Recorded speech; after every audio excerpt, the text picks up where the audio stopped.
Bismillahirrahmanirrahim. Ahadun ahad.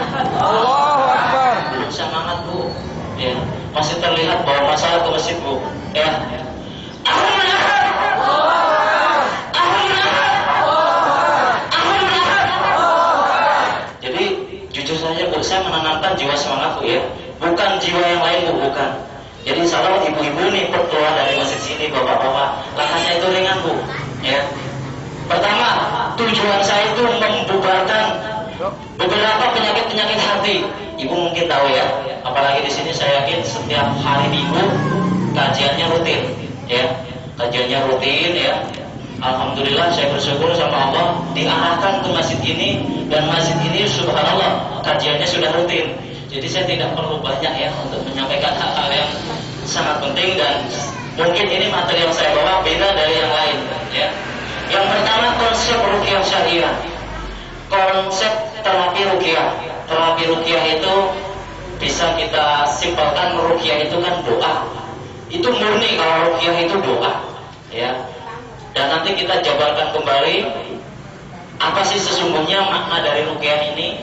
Ruqyah itu doa dan bisa juga disebut mantra, ya, atau jambi, ya. Kalau nenek moyang dahulu, saya kan kelahiran Jawa, biasanya pakai bahasa mantranya kan bahasa Jawa. Bismillah terus bahasa Jawa. Itu pun bisa disebut ruqyah, ya. Ini yang poin pertama, ruqyah. Tapi di sini yang saya terapkan nanti ruqyah ada konsepnya. Pertama, tauhid, ya.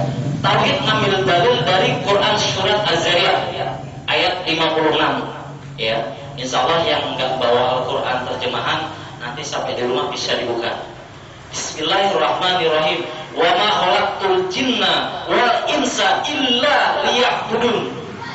Ini maknanya walaupun sedikit ayatnya, tapi jelas maknanya. Tujuan Allah menciptakan kita semua dan bangsa jin. Pertama, tidaklah Allah ciptakan bangsa jin dan manusia terkecuali, tidak ada terkecuali, hanya untuk ibadah kepada Allah. Jadi konsep ibadah di sini murni lurus menyembah, ya, murni hanya kepada Allah. Jadi nggak ada tambah-tambahan yang lain, nggak ada. Itu konsep yang pertama. Hanya di sini saya kasih tulisan tauhid, penghambaan diri kepada Allah. Segala sesuatunya. Langkah ibu ke sini, bapak ke sini. Ibu di rumah nyuci, masak juga karena Allah, ya. Bapak juga sama, ke sawah, semuanya karena Allah. Kan lega, nggak ada insya Allah, nggak ada benih-benih syaitan itu masuk insya Allah. Jadi berani melawannya dengan kalimat ketika keluar rumah baca doa. Itulah konsep-konsep tauhid.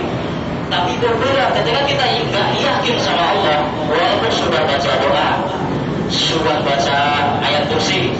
Mungkin pengalaman di masyarakat sini ada pernah mengalami orang kesurupan dibaca ayat kursi lebih pintar baca surat yang lain. Itu bukan ayatnya yang salah, bukan, ya. Bukan caranya yang salah, mungkin bacanya baca seperti biasa. Yang tercoreng di hatinya masalah kalimat ini nih, penghambaan dirinya kepada Allah itu cacat. Dia masih baca ayat kursi tapi masih gemeteran, takut dia diserang, takut dia diteror, ya. Jadi itulah benih-benih rasa ketakutan. Akhirnya bangsa setan jin itu bisikin di kupingnya, di telinga kita tuh dibisik, udah nggak bakalan mempan. Saya lebih pintar sama kamu tuh bahasa apa tajwidnya pun makhrajnya bisa banyak yang salah, gitu. Jadi bisikan-bisikan yang membuat lalai. Inilah konsep tauhid. Jadi singkatnya kita semuanya minta tolong kepada Allah, minta rezeki kepada Allah. Udah nggak mana-mana lagi. Ikhtiarnya apa? Bekerja, ya. Ketika sakit ya apa ikhtiarnya? Pertama, ambil air wudu. Boleh dengan sholat sunnah, boleh dengan baca Al-Quran, niatan untuk pengobatan. Langkah selanjutnya boleh berobat ke dokter, kan gitu. Cek penyakitnya apa, itulah langkah-langkahnya. Jadi jangan sampai rasa hati was-was kita karena diuji sama Allah dengan penyakit membuat kerusuhan dalam keluarga. Banyak bu ya, saking nggak sabarnya, hanya itu anaknya sakit, bapak sedikit begitu, udah malah ribut karena gara-gara diuji. Padahal bukan suatu penyebab, kan gitu. Tapi ketika paham kalimat tauhid, penghambaan diri, meminta tolong segala sesuatu kepada Allah, pasti tenang bu. Karena yakin bahwa Allah ini ngawasin, kan gitu.